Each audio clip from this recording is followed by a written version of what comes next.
Une entrevue qui est à peu près une vingtaine de minutes avec Alexandre Caron, qui est copropriétaire de A&J Property Expert Management Renovations and Housekeeping à Sturgeon Falls, mais qui vient souvent dans notre coin car sa conjointe est native de Témiscamingue. Donc, on vous laisse sur cette entrevue.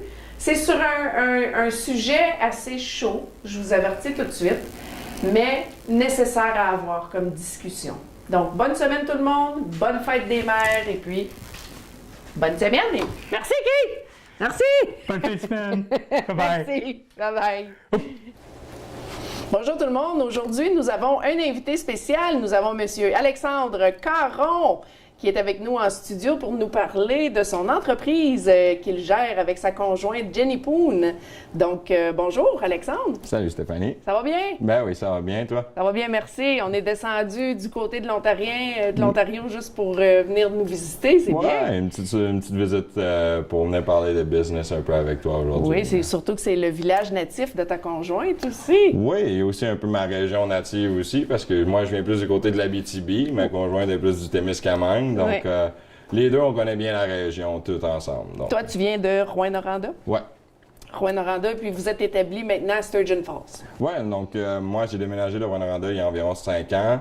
J'ai déménagé à North-Bay, à Prix-Langlais par moi-même.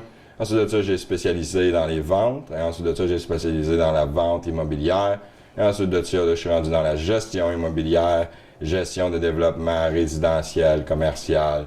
Donc, je m'amuse. S'amuse, ça garde un gars occupé, comme qu'on dit. Ouais, ça me garde occupé, ça me garde sain d'esprit, comme on dit. Ouais. Alexandre, tu es le vice-président et le responsable du marketing pour A&J Property Experts Management Renovation Housekeeping. Ouais. En quelle année vous avez établi cette entreprise? On l'a établi il y a environ 1 an. Là. C'est une entreprise, donc moi et ma femme, on a pris les devants il y a environ 1 an. L'entreprise en tant que telle, c'est qu'on représente les propriétaires de propriétés et on les aide avec le management, les rénovations, le nettoyage ou quel que ce soit un chalet, que ce soit un complexe avec plusieurs appartements. Nous avons des plans mis en place pour faire que la gestion de ces buildings-là ou ces propriétés-là sont faites correctement. Est-ce que vous occupez aussi de vendre des propriétés? Non, OK. Vraiment, on s'occupe de la gestion et du développement, exactement. Parfait. Vous avez aussi des services, c'est ça, de ménage pour les, en bon français, Airbnb, Oui. gestion de la propriété, comme tu viens de mentionner, entreprise générale et analyse de marché et développement immobilier. Oui. OK. Donc, qu'est-ce que tu aimerais élaborer aujourd'hui sur le sujet, Alexandre? Donc là, présentement, c'est que nous avons eu 2 clients qui nous avons contactés novembre dernier, car ils ont un beau chalet qui ont construit dans les alentours de 2018, qui ont commencé la construction du chalet après avoir acheté le terrain en 2016. Et tout en ayant le but de louer ce chalet-là, c'était dit, c'est un terrain au bord de l'eau, on va construire un beau chalet, on va louer ça, on va attirer de l'économie, du tourisme au Témiscamingue, on va engager des contracteurs d'ici. Locaux. Donc, locaux, exactement. On va acheter notre matériel de chez Home Hardware localement. Donc, on va contribuer à la communauté localement. Et l'économie locale. Exactement. Et on va en même temps, on va amener nos amis d'affaires de Toronto, Montréal et les États-Unis. On va les amener ici, on va les faire visiter notre établissement et on va en même temps les encourager à eux aussi investir ici parce que comme ça, ils vont voir le potentiel. Si nos numéros paraissent bien, on est capable de leur donner nos numéros et de dire, regarde, il y a de l'argent à faire ici, il y a du potentiel dans cette communauté-là qui veut se développer, qui est près des cours d'eau, qui est près de la frontière ontarienne, c'est français, anglais, tu as tous les avantages possibles juste ici pour avoir une belle entreprise. Mais là, quand on parle d'entreprise, on ne veut pas développer pour devenir Barry, on ne veut pas devenir non plus... Non, parce que je doute que Et voilà, notre c'est pas ça le petite but. communauté sereine voudrait Non, et même ça. moi, c'est pas ça que je veux pour Témiscamingue, et c'est pas ça que Jenny, ma conjointe qui vient d'ici, de Témiscamingue, voudrait ou non plus. Ce qu'on veut, c'est une chance de mettre Témiscamingue sur la map, une place que les gens disent c'est une belle place. Parce qu'ils disent que Témiscamingue, c'est le nouveau Muskoka. Oui. Ça fait plusieurs fois que j'entends des gens dans la région de Toronto, plus dans le sud, là, qui disent Témiscamingue is the new Muskoka. Oui. T'es d'accord avec ça? Je l'ai entendu souvent se faire dire dans mes conversations avec mes clients. Et c'est pour ça que mes clients étaient très, très, très, très, très investis et, comment je pourrais dire, positifs avec leur projet.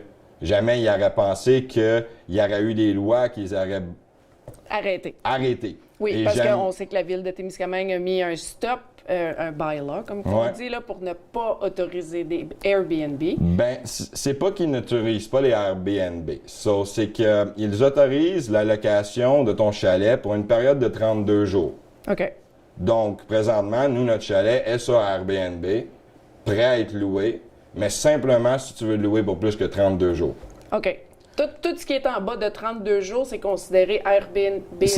Eux, ils considèrent Airbnb, court terme. OK. However, sur les plateformes RVBO, sur les plateformes Airbnb, sur les plateformes de Lodgify, je peux pareil publier le chalet, je peux pareil le louer, c'est juste que je vais falloir que je le loue pour 32 jours. Et plus. Donc là, ça devient juste plus compliqué de trouver ce client-là, mais ça reste que c'est trouvable. Parce que comme monsieur, madame, tout le monde qui prennent une semaine ou deux de vacances ne peuvent pas louer pour 32 jours. Non, exactement. Donc là, mettons toi, si ma tante vient puis tu veux me contacter, Alex, je peux-tu prendre ton chalet pour une semaine? Je peux pas. Tu peux pas. Je peux pas te le passer pour une semaine. OK. Faudrait à moins que tu le fasses gratuitement. Mais même là, si la ville, la façon dont c'est dit, s'ils viennent à découvrir que tu n'es même pas le propriétaire, je te l'ai prêté, je pourrais même me retrouver en problème. Tu pourrais avoir une amende, je crois. Ouais. Je pourrais même me retrouver avec une amende. Et là, c'est que les lois, ce qu'ils nous demandent de faire, c'est que le ministre du Tourisme du Québec demande que la ville nous donne une autorisation. Une fois qu'on a cette autorisation-là... À votre compagnie. Ben, pas rien que notre compagnie, c'est un formulaire, n'importe qui, même toi, même moi. Qui juste dit que cette propriété-là, à cette adresse-là, avec tant de lits, tant de ça, va bien être loué. Puis ça nous donne une licence aux touristes du Québec. Donc, comme ça, le ministère du Tourisme le sait qu'on a un établissement qui est loué. OK.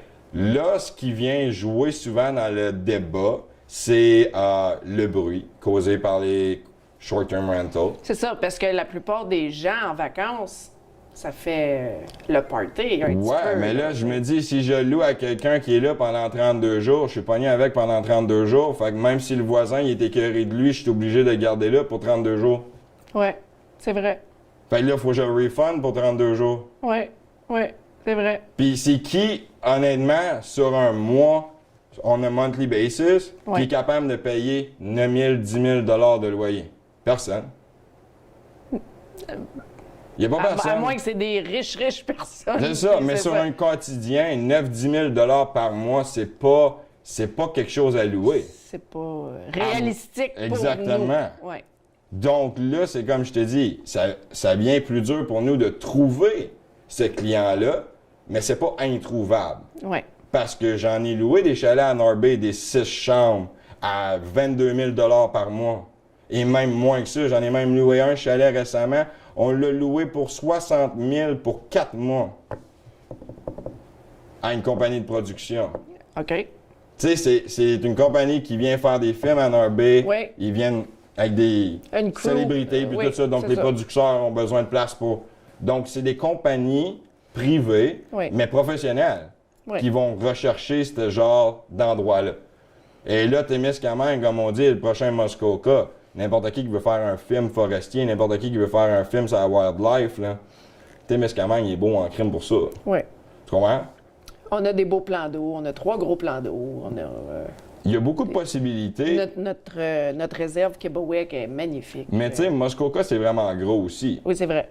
Témiscamingue ne deviendra jamais aussi gros que Muskoka. Non. Mais Témiscamingue peut être Tobermory. Je sais pas si tu as déjà regardé à Tobermory. Témiscamingue pourrait être la Gaspésie. Oui. La Gaspésie, mais regarde sa frontière ontarienne. Tu comprends ce que je veux dire? Oui. Puis vous avez un beau parc maintenant que Ville-Marie et Kipawa ont capitalisé dessus. Oui. Ils se font de l'argent avec ça. Et de l'autre côté de la frontière, sur l'autre bord de la rivière et tout, il y en a des Airbnb à louer. Et ces propriétaires-là et ces petits villages-là se font de l'argent. Mais pas Témiscamingue. Témiscamingue est en train de manquer de bateau pour quelques raisons du genre et je ne peux pas mettre le point sur le pourquoi. Et je peux comprendre les questionnements qui alentour de ça, mais Si je loue pour 32 jours, le bruit va être encore là. Le renter disturbant, il va être là. Ouais. Si je loue pour 32 jours, ça ne change rien au fait d'être loué. C'est quand même loué sur Airbnb, c'est quand même loué, comme qui dit, short term, mais c'est 32 jours. Oui. Parce qu'il n'y a pas personne qui peut louer ça à 9 000 $ par mois. Non, Pas vrai. c'est ça. Fait que ça prend une licence municipale qui va pouvoir accepter les short-term rentals. Oui. Donc là, comme ça, sur la municipalité, on peut dire, OK, lui a une licence, lui a une licence, lui a une licence, lui a une licence. Et s'il y a des infractions qui sont commises, ben, le premier warning, c'est un fine de 900, 1200, 2000. On établit un fine sur le premier warning. Oui, des amendes. Exactement. Ouais. Sur le deuxième warning, ben là, ça serait, tu n'as pas le droit d'opérer pour une saison complète. Là, il y a une plus grosse conséquence. Oui, Et dans la troisième, on t'enlève ta licence, tu n'as plus le droit. tu n'as plus le droit. Qu'est-ce que tu envisages faire pour essayer de convaincre notre ville à changer d'avis ou de changer la loi? Ben là, le conseil de ville a un droit, et Oui. son droit, c'est de représenter la communauté. Ce qui veut dire toi, Stéphanie, ce qui veut dire Keith, ce qui veut dire tout le monde ici dans le village de Témiscamingue. Ces 6 personnes-là qui s'assisent au conseil ont le devoir de représenter vos biens à vous, ce que vous voulez. Oui. Donc, la semaine prochaine, mardi le 14, Oui. il y a une réunion au conseil. Moi, je vais être là, puis je vais essayer de pousser le projet. OK. Et j'ai besoin du support de la communauté. Donc, Parce on que- fait appel au support de la communauté si vous voulez suivre Alexandre avec lui à la prochaine réunion municipale qui est le 14 mai. Oui, exactement, à 19h. Moi, je vais être là, je vais aller débattre de tout ça, puis je veux savoir en même temps ce que les gens de la communauté de Témiscamingue pensent de tout ça. Tu sais, au bout de la ligne, je ne sais pas le forcer dans le bas de la gorge. Je veux qu'on trouve un terrain d'entente. Oui. Je crois qu'il y a une façon de faire de la business correctement à Témiscamingue, Oui. sans nécessairement marcher ses pieds à tout le monde puis déranger tout le monde. Mais là, présentement, ce petit village-là a besoin de développement dans le côté de l'employement. Donc, on a besoin d'apporter du tourisme. On en a besoin, je suis d'accord avec ça. Surtout avec les mauvaises nouvelles qu'on a eues Ouais, de Rainiers. ouais. C'est ça. Mais là, il y en a beaucoup, par exemple, tu sais, c'est un couteau à double tranchant. Il y en a beaucoup qui vont devoir vendre leur propriété due à leur layoff, en bon français. Là. Ouais. Mais, tu sais, c'est sûr que là, ça va créer une division dans le village. C'est ça. Sincèrement, Oui. ça va le faire. Et c'est que là, maintenant, ces personnes-là qui ont perdu leur emploi vont, comme on dit, vont soit vendre leur maison pour aller travailler ailleurs, Oui. ou bien, s'ils auraient la possibilité de louer leur maison, le temps qu'ils vont travailler ailleurs, ils pourraient louer leur maison les 2 semaines qu'ils sont partis travailler à la mine. Comme ça, la personne qui vient pour visiter le camping ou le parc pour 2 semaines peut avoir ta maison pour 2 semaines. Ensuite de ça, lui, il revient de son voyage de la mine. Cette personne-là check out. Quelqu'un est allé nettoyer, un housekeeper est allé nettoyer, faire ça tout bien beau, bien correct. Tu reviens chez vous, la maison est propre comme si personne n'aurait jamais été là.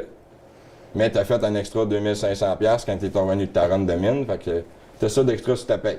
Ben oui. Puis on va se dire, 2500, c'est quand même un bon extra sur le paye. Ça se prend bien. Ça se prend bien. En average, les gens dans le Airbnb, ils font environ 6 000 $ de profit par mois après payer mortgage et housekeeper et property manager. Tant que ça. Tant que ça. Ah oui.